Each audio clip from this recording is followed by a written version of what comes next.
Olá, sejam todas e todos muito bem-vindas e bem-vindos a mais uma edição da série Conversa com autores, da Stanford Social Innovation Review Brasil, a SSIR Brasil. Meu nome é Carolina de Assis, eu sou editora-chefe da SSIR Brasil, e para quem está nos conhecendo agora, a SSIR Brasil é a edição brasileira da Stanford Social Innovation Review, uma revista e site publicados pela Universidade de Stanford, nos Estados Unidos, que apresentam soluções intersetoriais para problemas globais. A SSIR Brasil é uma plataforma de conteúdo que conta com uma revista trimestral e um site, e que também produz podcasts e vídeos, como este aqui. Nosso objetivo é informar e inspirar o campo da inovação social no Brasil, e para isso nós buscamos disseminar o que há de melhor em pesquisa e conhecimento baseado na prática. Na conversa com autores, nós convidamos autores de artigos publicados na revista ou no site para aprofundar as ideias que eles compartilharam nos textos e ampliar os debates iniciados nas nossas páginas. Dessa vez, nós convidamos para a conversa o Ariel Simon e a Paula Fabiani. Ariel Simon tem longa trajetória na filantropia nos Estados Unidos e ele hoje trabalha no Livelihood Impact Fund, que apoia organizações e programas que ampliam renda, autonomia econômica e oportunidades para populações de baixa renda. Ari é autor do artigo As 13 Intenções da Filantropia, um dos destaques da edição 16 da SSIR Brasil, que foi lançada em junho, e no texto ele questiona a ideia de que toda doação deve ser avaliada apenas por critérios de escala e impacto mensurável, e destaca a importância de reconhecer a diversidade de intenções por trás do ato de doar. O Ari escreve que cada intenção possui sua própria visão de sucesso e defende uma filantropia mais aberta a diferentes estratégias e valores. Para trocar com a Ari e trazer a perspectiva brasileira para esse debate, a gente convidou a Paula Fabiani, que também tem longa trajetória na filantropia. Ela é CEO do IDIS, um Instituto para o Desenvolvimento do Investimento Social, há 11 anos. E entre muitos prêmios e êxitos, ela recebeu em 2020 o Prêmio Empreendedor Social pela liderança do Fundo Emergencial da Saúde, Coronavírus Brasil. E foi, neste ano, nomeada na lista Time 100 Philanthropy, que reúne as 100 pessoas mais influentes da filantropia no mundo. Nossa conversa vai ser em inglês, com legendas em português. Então, muito bem-vinda, Paula, e welcome, Ari. Thank you both for being here with us today. I would like to start with what brought us together, the article, The 13 Intentions of Philanthropy, which Ari wrote and was published by Stanford Social Innovation Review. Ari, your piece pushes back on a very dominant idea in philanthropy, that success means scale and impact. Would you mind starting with a brief overview of your article and then telling us what made you want to challenge that idea head on and why you landed on intentions as the organizing idea for your article? Thank you. Of course. It's an honor to be here. And I'm really excited for this conversation. So thank you for inviting me. So the article asks a basic question of every funder, which is, why do you care? And it argues that there's at least 13 good answers to that question. For the past generation, philanthropy has increasingly treated one answer as the only serious one, which is the one you alluded to, which is maximize your impact, get to scale.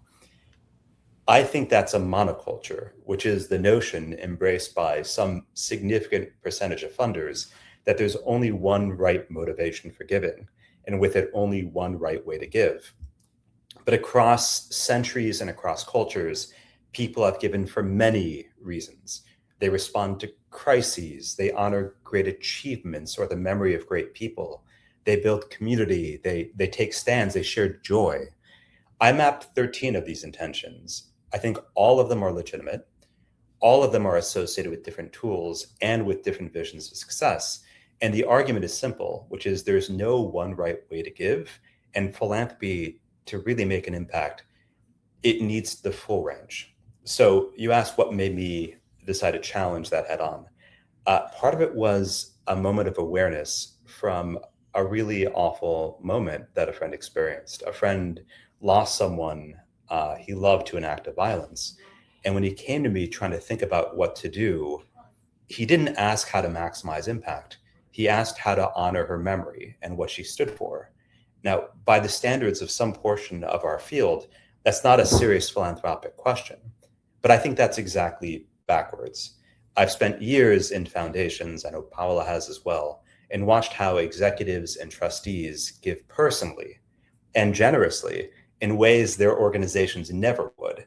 We've all kind of quietly agreed to pretend like only some intentions count when we're doing professional philanthropy. We've even disparaged forms of giving as charity rather than, for instance, justice. The article is my attempt to stop pretending. You asked also why intentions. Our field has a really rich vocabulary for the what and for the how. We have strategies, we have theories of change, we have metrics, we have impact, but we have almost no vocabulary for why. Intention is a word for the why, what you're aiming at before you choose your strategies or your tools or even your issues to focus on. They're not my invention. I drew them from moral traditions thousands of years old, and the frame is ancient. Only the map and some of the terminology is new. And you asked why now, and I just say in a year when so many, especially in the United States, and I'm excited to have a cross-cultural conversation about how much this is true in Brazil, but at least in the US, this has been a year when so many of our field's best laid plans have been completely upended. And so the full menu of reasons to give isn't a luxury, it's a source of resilience. Got it. Perfect. Thank you, Aris. It's a great summary of your article, which, as I told you, it really moved me, and I'm happy that we're here to discuss it, especially with Paula, which I'm sure we'll have lots to share as well.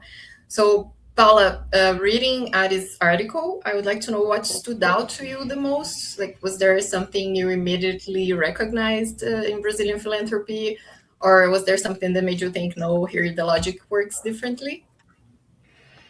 Thank you so much, Carolina. It's such an honor to be here and to comment on Ari's article, which is an incredible piece and made me reflect a lot. What I found most compelling about the article is that it brings philanthropy back to its human origins. I think Ari challenges the idea that there is only one legitimate way of giving, usually the one that promises the greatest measurable impact or the largest possible scale. But his framework reminds us that people give for many different reasons: belonging, gratitude, memory, justice, solidarity, or the desire to respond to a crisis. Each of these intentions imply a different understanding of success. I think this resonates strongly with Brazilian context. Philanthropy in Brazil has become increasingly professionalized and strategic. We see an evolution in Brazilian philanthropy, but it still remains deeply relational. Community ties, religious networks, local identity, solidarity during emergencies, corporate social investment, and the desire to address structural inequalities, they all coexist in Brazil. Our Brazilian giving research illustrates this very clearly. In 2024, half of the Brazilian population made some form of emergency donation. At the same time, trust in the recipient organizations was the most important factor influencing the decision to give. And many of the donors, they donate to the emergency, but also to organizations they trust. I think this shows that the why behind the donation is not secondary. It influences whether people give, whom they support, how they engage, and whether the relationship continues over time. I also see a very productive tension between Ari's argument and the debate about impact measurement. At IDIS, we have long advocated for greater effectiveness, stronger evidence. We love data, evaluation. However, I do not interpret the article as an argument against measurement. I see the article as a reminder that measurement must follow intention, rather than intention being forced into a standardized measurement framework. I think this is very important, and I was happy to read the article and come up with this reflection. We should not use the same definition of success for a community foundation, an emergency response fund, a scientific research, or an organization working to influence public policy. Advocacy is very hard to measure. They all may be effective, but effectiveness will look very different in each case. So the article also connects directly with several debates currently taking place in Brazil, in Brazilian philanthropy. Trust-based giving, community participation, power sharing, co-investment, decolonization, responses to the climate crisis, the role of philanthropy in strengthening public policies, and the need for more flexible and long-term funding. And for me, a more pluralistic philanthropic field does not mean a less rigorous or less accountable field. It means being clear about purpose, about intention, and for each program initiative, choose methods that are appropriate to that purpose. Recognizing there are many legitimate ways three people express solidarity. And Brazil is such a diverse but unequal country. So pluralism is not only philosophically appealing, it is necessary. Great, Paula, thank you. Okay, so I'll leave the floor to you two, so you two can have the conversation. And Paula, do you mind starting with the question for Ari? Sure, that's wonderful. Ari, so you suggest that foundations could build their portfolios around intentions. And I was very curious about how that would look like in practice. How might it change governance, grant-making decisions, portfolio management, and the way foundations evaluate their work? How do you see that? Well, Paula, first of all, thank you for the question. And you didn't see me while you were talking just now, but I had the biggest smile because your interpretation of pluralism and measurement and impact is so deeply aligned with everything I was trying to express in the article. You just put it more beautifully than I did, and I deeply appreciate it. But to get to your question about issue portfolios and intention portfolios, I actually think every foundation already has an intention portfolio. It's just invisible. And the work is to make it visible and deliberate. So the typology of intentions, I would think of it as a mirror before it's a map. It changes the starting question for foundations from what's our issue or strategy to why do we care? It shows a funder who or what it actually is aiming at and what motivates it to act. And that has a few implications for the wonkiest of things, which is portfolio construction. So as you know, what it looks like. Today, many foundation portfolios are organized by issue. It's education or health or climate. And underneath, there's just one intention, which is making the biggest impact possible on those issues to tackle a big problem. But then you see, exactly as you alluded to, foundations jumping into disaster relief or making a one-off gift to a local museum or arts organization or offering support to a homeless shelter that has a cash flow challenge. Those are three different intentions in the framework. There is responding to a crisis, building and sustaining the commons, and offering a helping hand. The key argument of making the piece is those aren't exceptions to good practice. That's not a failure of consistency by the foundation. They're just intentions that haven't been said out loud in the past. Quite a few foundations have things like opportunity funds or presidential discretionary funds for giving outside of their normal strategies. I ran one when I was at the Kresge Foundation, a large anti-poverty foundation based in Detroit. So you already see funders leaning into a broader range of motivations. They're just hidden by fancy names. What I would argue is that the key is to avoid extremes. Operating with just one intention is hugely risky and is a recipe for tunnel vision and for monoculture. But operating with 7 or 8 at a time is a recipe for internal confusion and misalignment. So here's very practically how I'd answer your question along all those parameters. Start with a simple audit. Take 3 years of grants, label each one by intention. Most large foundations, I think, will discover they're concentrated in one or two. So then it begs the question of, first of all, governance.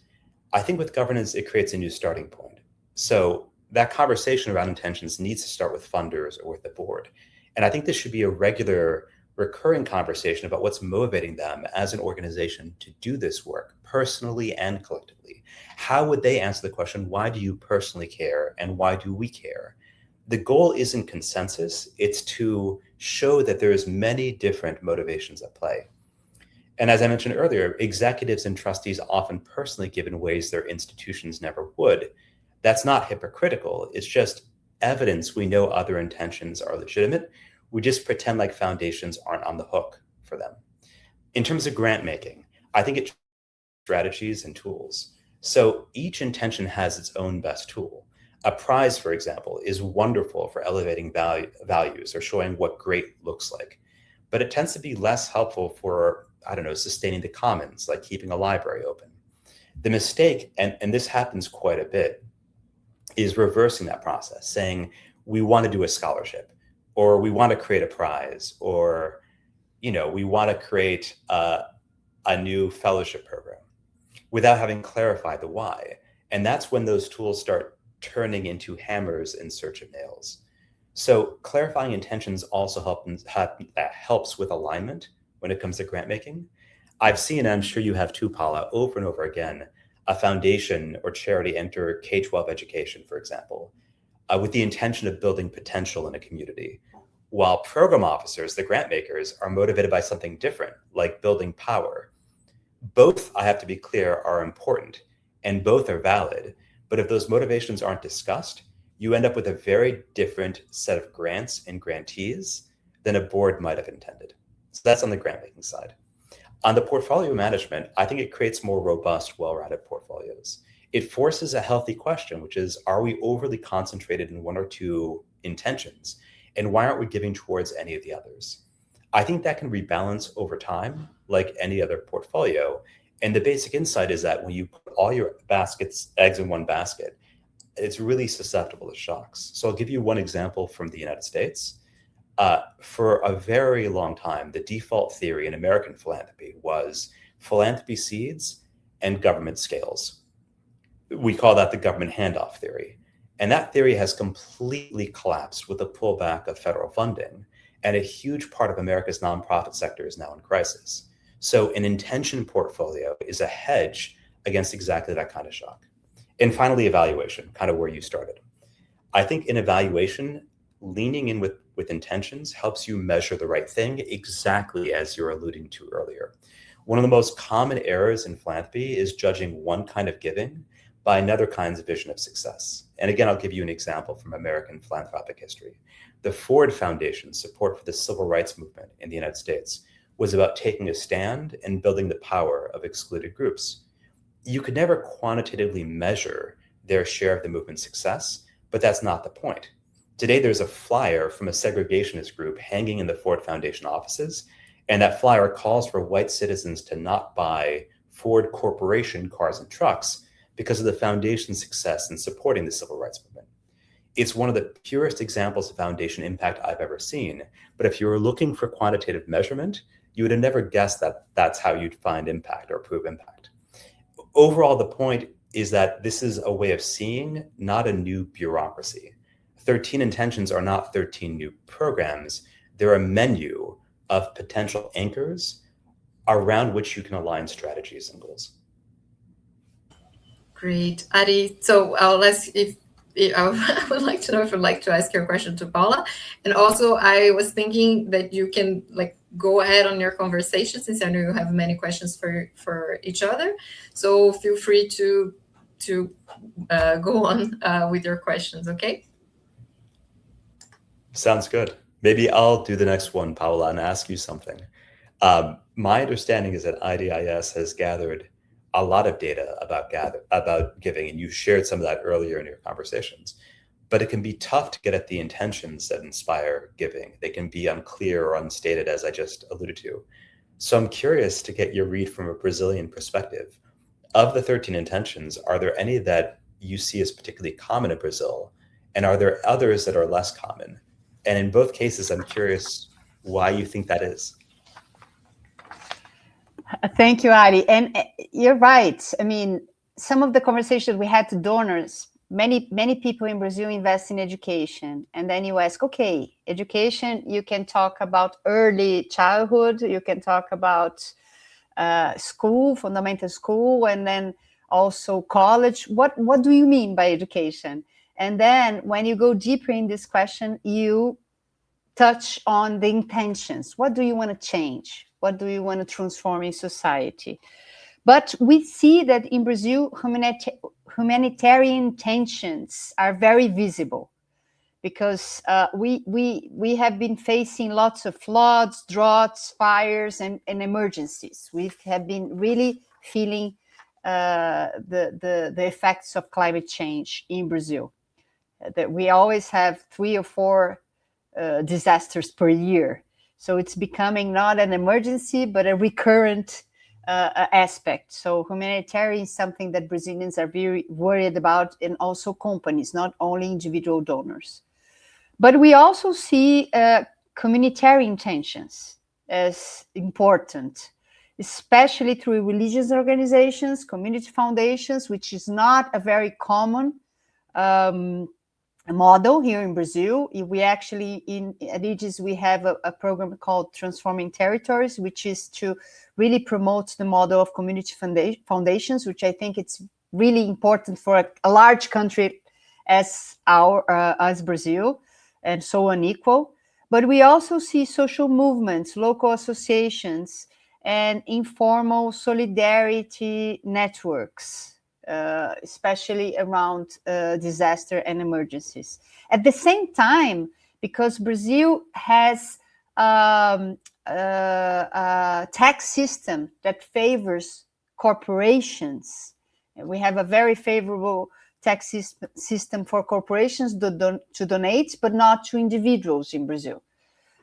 We see corporate philanthropy and also institutional philanthropy, family foundations, for example, operating through transformative intentions. And then we see more this scale,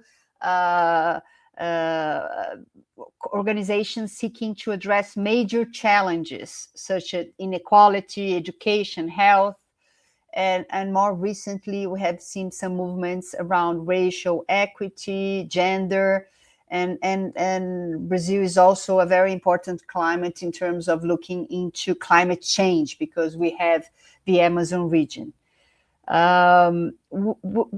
What I think is particularly interesting is the overlap. We can see things coexisting in the same organizations, and you mentioned that in your article, how donors, sometimes they have more than 1 or 2 intentions when giving. And so a company may support a territory because it has a historical relationship with that place, but also wants to address a systemic problem in society, and also can respond to an emergency. So we can see all these different intentions coexisting. I think that the intentions are rarely isolated. And I think what I found very interesting about your framework and useful is because it gives us a vocabulary to understand the combination of motivations that are already present, but were not always explicitly recognized. So I think this is very useful. Another topic that I think that is important to mention more recently in Brazilian philanthropy is to amplify the voices of the most vulnerable. And we see some philanthropic organizations, mostly family organizations, looking into that topic, which was not so evident in Brazilian philanthropy.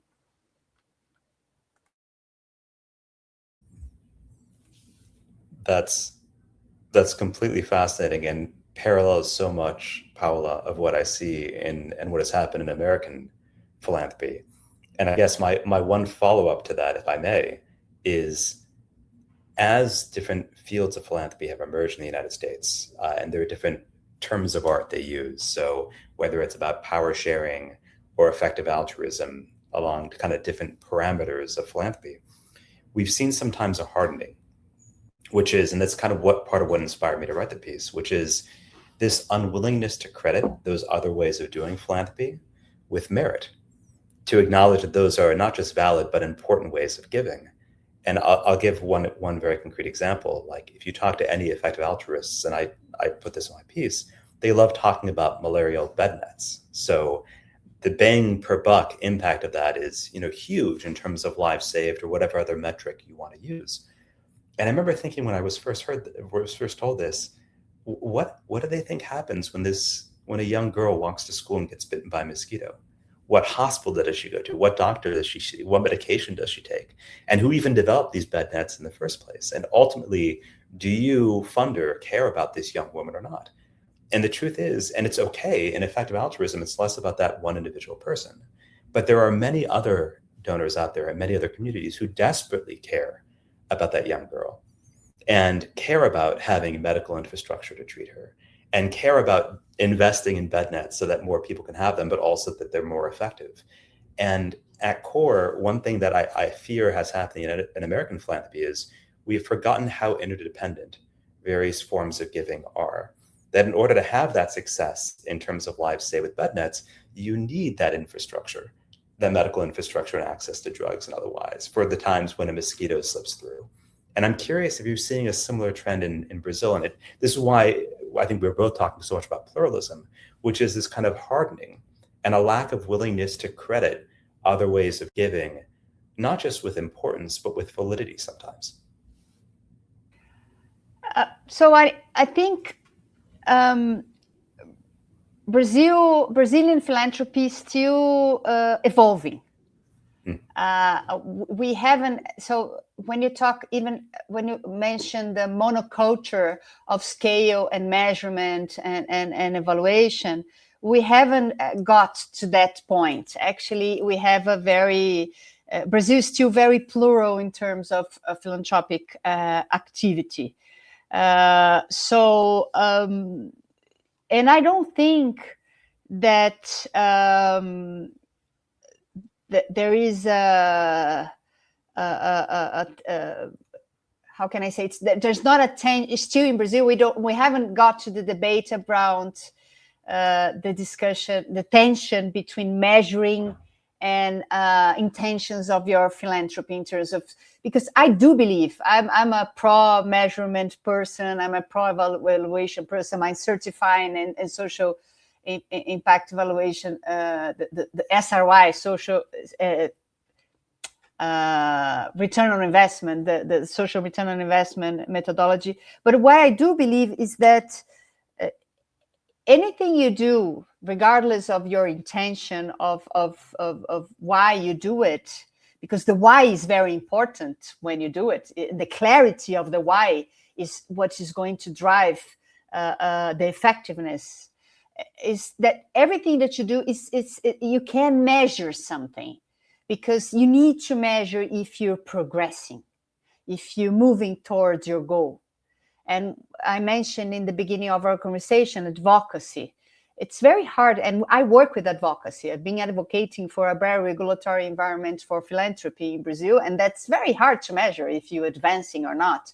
But you can measure if you're doing the right meetings, if you're influencing the right people. You can measure at least the process of what you do and how you're having short-term successes to the direction you aim to achieve. But advocacy, sometimes you need 20, 30 years. But when you reach success, it's very transformative, which is something that many of the philanthropic organizations aim. They want to transform society and they want to reach scale. When you change a regulation, a public policy, you reach scale, but it's very hard to have short-term and middle-term successes or measurable goals in the meantime. It's very binary. It's either you change or you don't change. But I believe everything can be measured in the medium and short term. But the measure of success are totally different depending what you want to reach. But going back to Brazilian philanthropy, I still see that we are evolving. We haven't got to this debate as it happened in the US, where you see a monocultural vision around scale and measurement.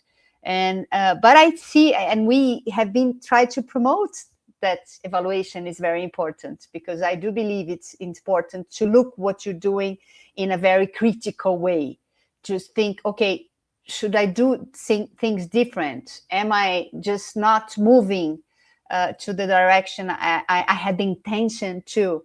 So, but still in Brazil, it's a little bit different from the US in that sense, that we haven't really got to the point that we have also, and you mentioned in your article, the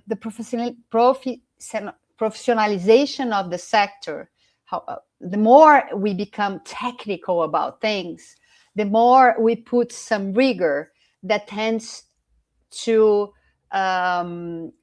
make us be away from the aim of philanthropy, which is the love of humanity. We're talking about changing the lives of human beings, and we cannot lose that from our sight. Not only when we do portfolio management, when we think about governance, or when we think about impact evaluation. So this is something that sometimes when we put too much rigor on things, we move away from the most important aim of philanthropy, which is to really take care of people. Great, Paula. Thank you. So do you mind making another question to Ari? Yes, I have a very important question for Ari, which is, so your article recognized that philanthropy practices and motivations are diverse and evolving. And this year, every year we do the Brazilian Philanthropy Forum, which is an event where we gather the Brazilian philanthropic community to debate urgent matters in the philanthropic field. And this year, due to the world is changing so rapidly, and we have so many geopolitical issues in place that are affecting the philanthropic field like never before. And this year, we want to explore the theme philanthropy between its essence and reinvention. And actually, the philanthropic field globally has been talking a lot about how we need to reinvent ourselves, and with all the changes in the aid resources, and how that has affected many countries globally. But considering this current political, social, technology is also bringing lots of changes to globally, and also to philanthropy, the environmental context. What do you think that philanthropy needs to change in order to remain relevant and effective?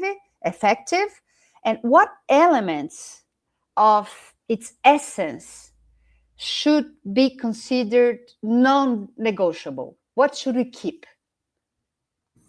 I really love that question, Paula, and I'm restraining myself from jumping into conversation with the last point you made. I'll try to restrain myself, but also maybe kind of add to it in the course of my response right now. So at a high level, at core, I think we need fewer, not more rules. I think philanthropy as a field has a tendency to become narrow, and this is ironic, but morally and intellectually ungenerous. And for me, that's what most needs to change. I don't see essence and reinvention as opposites. So I outlined the 13 intentions because it was my attempt to get at what inspires people to give, drawing from so many varied and ancient, and in some cases modern moral traditions. The reinvention I'm kind of proposing is really, in that sense, kind of a recovery. So I'll give you 4 changes and 5 things to keep. And the fact that my second list is longer tells you kind of where my heart is. In terms of what we need to change, the first is kind of rigid assumptions about how the world works.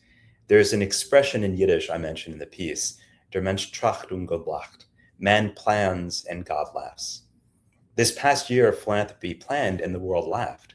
I mentioned earlier the government handoff model. It's beautiful when it works, but when government stops being a reliable partner, nonprofits and communities and beneficiaries are left picking up the pieces. And we should stop assuming that's temporary, or that these kind of crystalline systems of how impact happens will always play out as we expect. Second is the idea that doing good means getting to scale. Those aren't the same thing. And only a few of the 13 intentions, like tackling a major problem or accelerating a breakthrough, measure success by scale. The others measure success in entirely different ways, like social cohesion or memorialization or beauty. And here is actually where I want to make kind of 2 points to what you just said. I couldn't agree more with your principle that everything can fundamentally be measured or find some forms of evidence behind it. The challenge is, let me just make 2 points on that. One is, you don't want, this is a colloquialism in English, you don't want the tail to wag the dog. I've seen instances of funders starting almost with the evaluation practice they want to use rather than the intention they want to get to. So they say, I only want to fund things that are proven by a randomized control trial. Well, that significantly narrows the things you could possibly work on, because no matter what you do, if you're funding in areas of civil rights or power building or adding aesthetic beauty, you're never going to find an RCT that does it.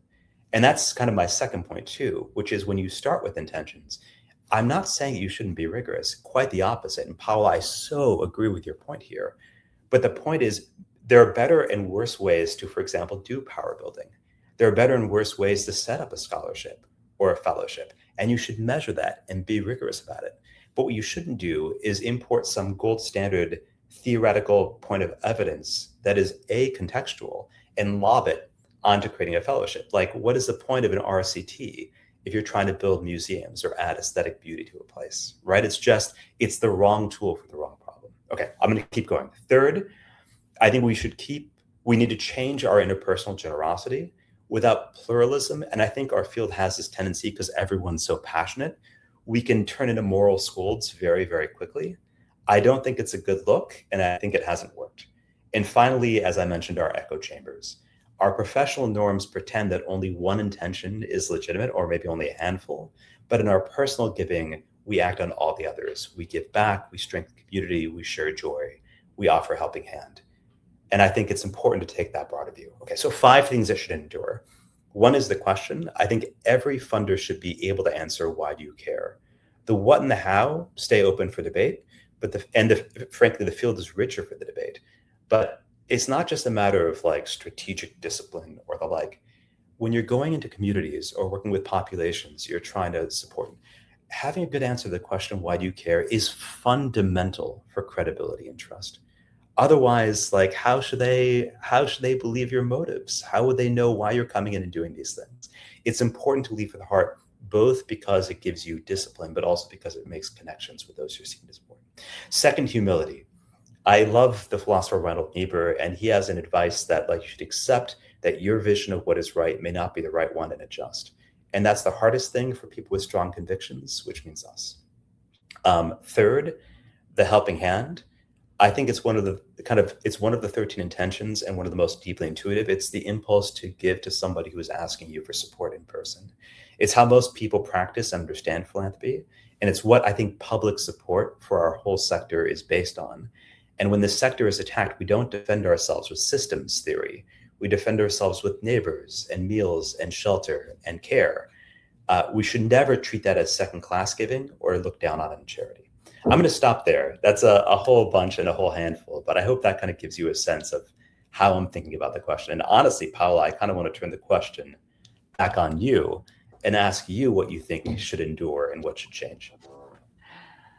That was my fear, Ari, because I've been thinking a lot about that. And there's so much that you can think about this. There are some values about philanthropy that I think philanthropy should never give up, or they are non-negotiable. So democracy is one of them. Without democracy, you cannot have freedom to practice philanthropy. Because you can always, and we see what's going on now with many philanthropic organizations being attacked by the topic or how they operate. And with that in mind, equity is also something that philanthropy should look into. So philanthropy is the love of humanity. If you really love humanity, we want to treat everyone equally, and equity should be a value non-negotiable. And you mentioned also the communities, how things, and I saw that very clearly during the pandemic here in Brazil, how communities, they were the first to really act to take care of the most vulnerable. And solutions are community-based, because communities, they know how they can solve their own problems, and philanthropy should be a vehicle to make that happen. So these are some things that I think are on a very personal level, because I haven't really discussed that with my team, because we've been debating this some of the issues we want to discuss around essence and reinvention. And I also believe on the freedom of philanthropy. It has to be a pluralistic sector. People have different intentions, different motivations, different desires to transform society. So I believe that it has to be a pluralistic field, and should really embrace all the possibilities and different intentions of donors and philanthropic organizations. But for me, and going back to your article, we shouldn't look to produce the most impact, the largest impact, but we should look into producing a significant impact, preserving ties with memory, preserving ties with the communities we serve, with solidarity. You mentioned something that for me was very nice to hear, which is philanthropy should be more generous and not look into how we are reaching our goals, we are performing our indicators, which is a tension between the professionals who are working in the philanthropic organizations, and we should not look the perspective that we serve humanity. I think this is also non-negotiable. But I do believe that we are in a very interesting time. We have lots of changes, lots of challenges, and lots of different things to discuss and debate and face. However, we are having the opportunity to reinvent ourselves, to think differently, because the world has changed dramatically, and we have to operate in a different manner because it's a different world with technology, with the geopolitical changes.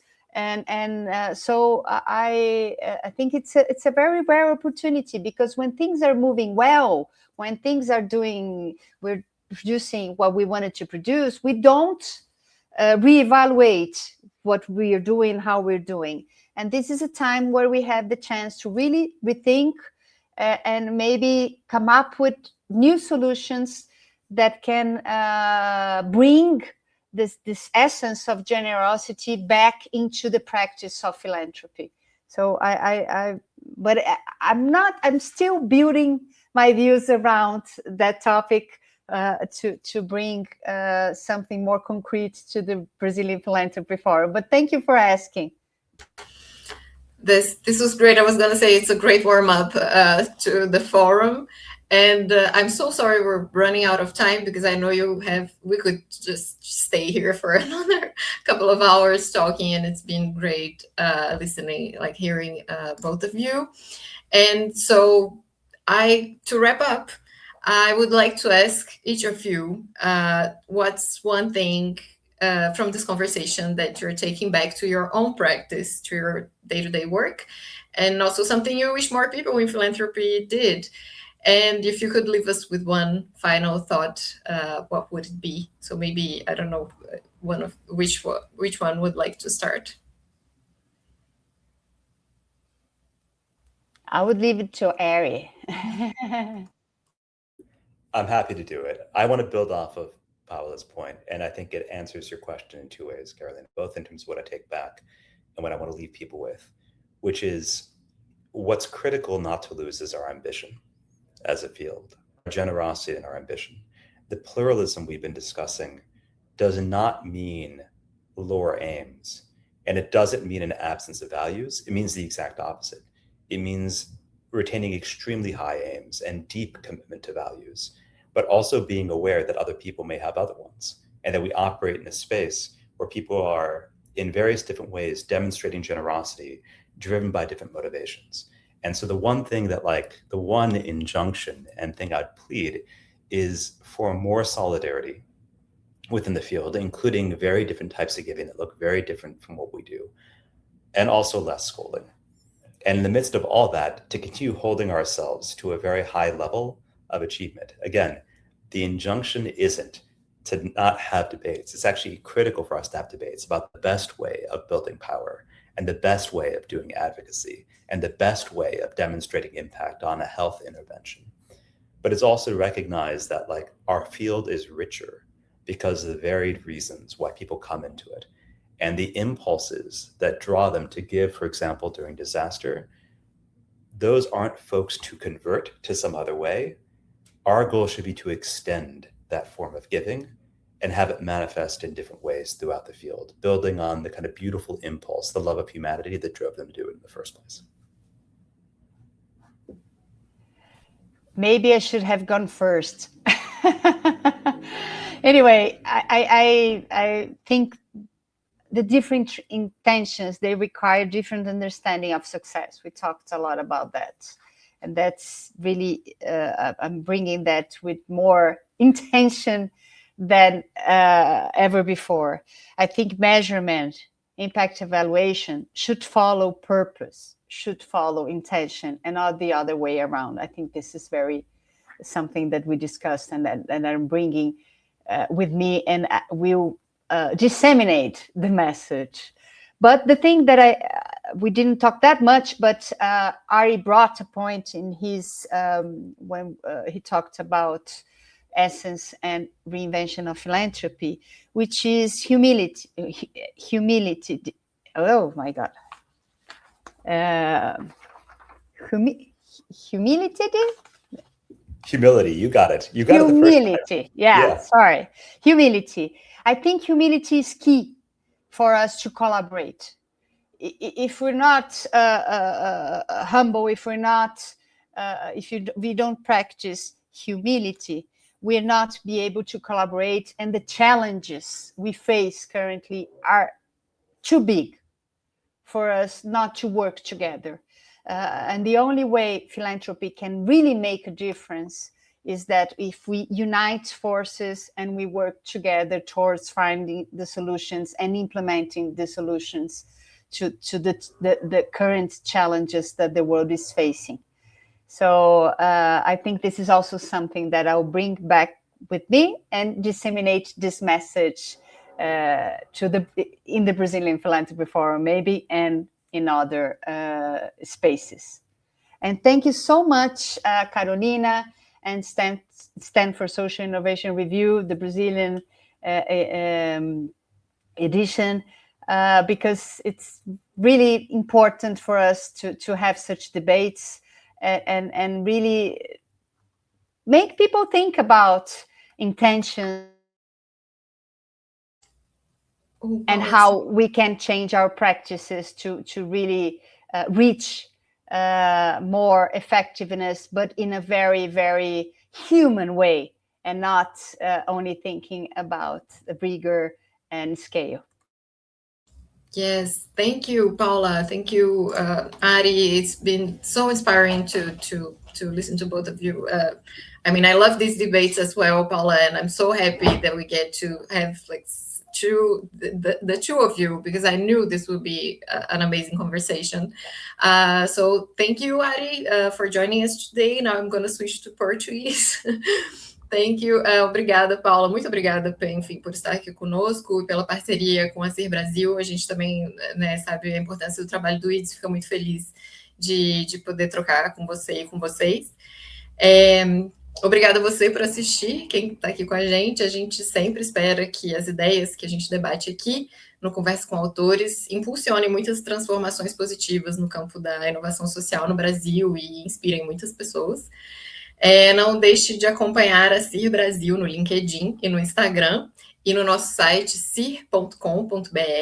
Você pode encontrar todo o conteúdo publicado pela SSIR Brasil disponível gratuitamente. Obrigada e até a próxima. Thanks so much.